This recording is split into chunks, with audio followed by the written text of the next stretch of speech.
வணக்கம். உலக அதிசயங்கள் அப்படின்னு பார்க்குறப்ப பழைய உலக அதிசயங்கள் 7 இருந்ததாகவும் பின்னாடி மாறினதாகவும் பார்க்குறோம். அமெரிக்காவுக்கு போயிருந்தப்ப எம்பயர் ஸ்டேட் பில்டிங் போயிருந்தேன்.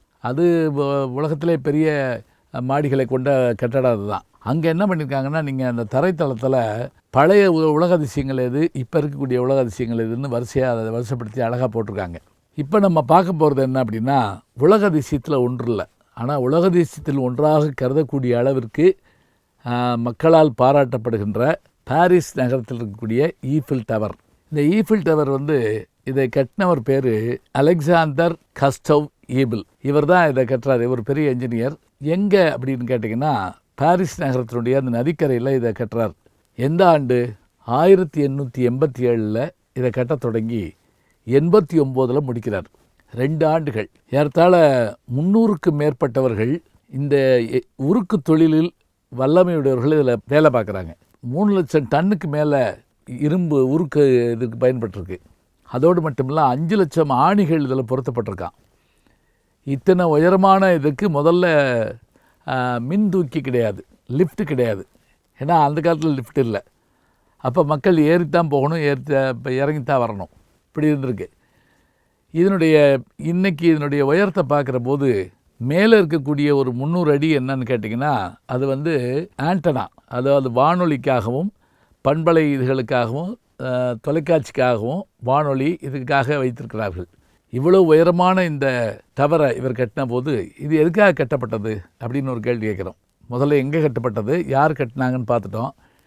எதற்காக கட்டப்பட்டதுன்னா, பிரெஞ்சு புரட்சி நடந்து அதனுடைய 100ஆண்டு விழா நினைவு கொண்டாடுறப்ப அப்போது ஒரு வளைவு வைப்பாங்க. இப்போ நம்ம ஊரில் உலகத்தின் மாநாடு இதெல்லாம் நடந்துச்சுன்னா உடனே ஆர்ச்சுகள் வைக்கிறது வழக்கம். அது மாதிரி வைக்கப்பட்டது தான் இந்த ஈஃபில் டவர். இதில் இன்னொரு ஆச்சரியம் என்னன்னு கேட்டிங்கன்னா, 2ஆம் உலகப் போர் நடந்தபோது ஹிட்லர் இது மேலே ஏறி பார்க்கணுன்னு விரும்பினாராம். ஹிட்லர் வர்றாருன்னு தெரிஞ்ச உடனே என்ன பண்ணிட்டாங்களாம், அவர் மேலே ஏறி போகக்கூடிய அந்த மின்தூக்கிகள்லாம் இயங்காமல் பண்ணிட்டாங்களாம்.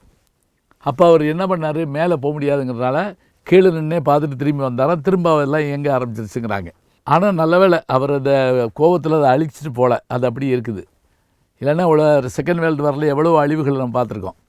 எனக்கு ஒரு வாய்ப்பு என்ன அப்படின்னா, பாரிஸ் நகரத்தினுடைய தமிழ்ச்சங்கத்தில், உரையால் தமிழ்ச்சங்கத்தில் அதனுடைய தலைவராக இருந்த இலங்கை வேந்தன் அவர்கள் எங்களையெல்லாம் அழைச்சிருந்தார். அப்படி நாங்கள் போயிருந்தப்போ நானும் என்னுடைய துணைவியாரும் அங்கே போயிருந்தோம். அப்போ அந்த பாரிஸ் டவரை பார்க்கக்கூடிய ஒரு வாய்ப்பு கிடச்சிது. உண்மையிலேயே வாழ்க்கையில் பார்க்க முடியாத ஒரு ஆச்சரியம்னு நான் நினைப்பேன். சிவந்தமன் படத்தில் அதை காட்டுவாங்க. ஒரு ராஜா ராணியிடம் வெகு நாளாக ஆசை வைத்தான் பாட்டப்போ அந்த டவரை காட்டுவாங்க. அது நான் பள்ளிக்கூடத்தில் படிச்சுக்கிட்டு இருந்தப்போ இதெல்லாம் பார்த்து கைதட்டுவோம். அதில் போய் பார்க்கக்கூடிய ஒரு வாய்ப்பு எனக்கு கிடச்சிது. மேலே போக போக போக போக உச்சிக்கு போன போது அந்த காற்று அடிக்கிறப்ப அந்த கட்டடம் லேசாக அப்படி அசைகிற மாதிரி நமக்கு தோணுது. ஒருவேளை அது அசைகிற மாதிரி கூட வச்சுருந்துருக்கலாம். அவ்வளோ அழகாக இருக்குது. இன்னொரு சிறப்பு என்னென்னா, நீங்கள் மேலேருந்து இறங்கி வர்ற போது ஒரு அறை இருக்குது. அந்த அறையில் ஒரு அற்புதமான ஓவியம் ஒன்று 3 டைமென்ஷன் ஸ்டைலில் வச்சுருக்குறாங்க. நீங்கள் அந்த ஜன்னலுடைய பார்த்தீங்கன்னா, தாமஸ் ஆல்வா எடிசனும் கஸ்டவ் ஈபிள் அவர்களும் உட்கார்ந்து பேசுகிற மாதிரியும் அவருடைய மகள் பக்கத்தில் நிற்கிற மாதிரியும் ஒரு இது உருவாக்கியிருக்கிறாங்க. சாதாரணமாக பார்த்தா ஏதோ மீட்டிங் நடக்குதுன்னு நமக்கு தோணும். அதாவது தாமஸ் ஆல்வா எடிசன் இங்கே வந்திருக்கிறாரு. வந்தபோது அவரை சந்தித்து அவர் பேசியிருக்காரு. அந்த பேசினதை அதை அப்படியே எங்கள் தத்ரூபமாக வச்சுருக்குறாங்க. அவ்வளோ அழகான காட்சிகளை கொண்டது. இன்னொன்று, நீங்கள் வர்ற வழியிலேயே சில இடத்துல கண்ணாடி போட்டிருக்காங்க. அந்த கண்ணாடி மேலே நின்று நீங்கள் தரையை பார்க்கலாம். அப்படியே அதில் நமக்கு நடந்து போகிறப்பே அப்படியே நமக்கு அடிவயிறு மேலே வந்துடும் போல் பயமாக இருக்குது. அவ்வளோ ஆச்சரியமாக இருக்குது. இத்தகைய அழகும் சிறப்பும் மிக்க இதுக்கு குறிப்பிட்ட ஆண்டுகளுக்கு இடையில் அந்த பெயிண்ட்டு மாற்றிக்கிட்டே இருப்பாங்களாம். ஏன் அப்படின்னு சொன்னால், அதற்குரிய அது அடிக்கலைன்னு சொன்னால் அந்த காற்று தூசிகள் மூலமாக அதாவது ஏதாவது துருப்பிடிச்சு போயிடக்கூடாதுங்கிறதுக்காக.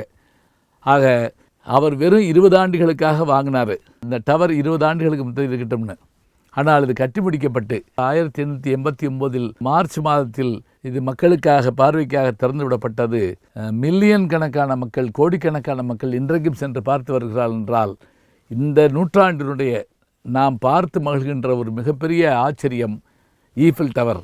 அதை உருவாக்கியவர்களை நாம் பாராட்டுவோம். வாய்ப்பு இருந்தால் ஒரு முறை சென்று வாருங்கள். நல்ல செய்திகளை நாளும் சிந்திப்போம். நாளை சந்திப்போம். அன்பிற்கினிய யூடியூப் நேயர்களே, நீங்கள் என்னோடு இன்னும் நெருக்கமாக தொடர்ந்து வர வேண்டும் என்று சொன்னால் இன்ஸ்டாகிராம், ட்விட்டர் போன்ற பதிவுகள்லையும் என்னை நீங்கள் தொடருங்க. பின்தொடர்ந்து வாருங்கள். நாம் எல்லோரும் முன்தொடர்ந்து செல்வோம்.